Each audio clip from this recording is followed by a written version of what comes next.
Praveen Singh of the Aam Aadmi Party is also live with us for his party's perspectives on this afternoon's events. Mr. Singh, thank you for joining Headlines today. If the Aam Aadmi Party survives today's trust vote, you have 6 months to operate. That's the mandatory time before another trust vote can be put up in the Assembly. What do you plan to do in those 6 months? I think our manifesto has been out in the open for the last few months. So clearly there are some planks that we know about. One is clearly the Swaraj plank, where we are saying political decentralization along with administrative measures like the Lokpal. So that is one aspect of our promise.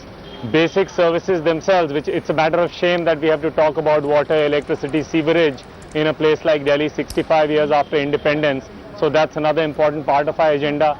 Then we are saying public services like health and education need to be really improved. That's another part of our agenda. Clearly out in the open, we've been talking about all this. Then we are saying public transport, much better public transport for the city of Delhi. We are saying Yamuna needs to be cleaned and air pollution. So there's an environmental plank to our manifesto. Then we have a social justice element where we are saying that there is a Valmiki community in Delhi that has not been catered to in a certain sense. The funds allocated for the SC/ST component plan have been misused in the past. So all these communities, including the minority communities, need to have an atmosphere of peace and brotherhood. That's another component of our plan. So that's what is there out in the open. Swaraj, basic services, public services, and I said.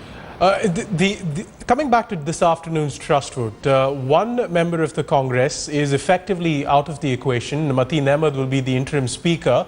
That leaves you with just one vote short of the required mark. Have you been speaking to either the JDU MLA, Mr. Shoaib Iqbal, or the independent MLA, Mr. Rambir Shokeen, about their support? No, we have not. We've not been. They have anyway. The JDU member has clearly expressed his support, but we have not done any talks on the back. We are going to put forth our agenda today in the House, saying these are the 18-20 issues for which we need support, and we'll be urging all the MLAs to introspect, to look within, and vote on the basis of that. That has been our plan clearly.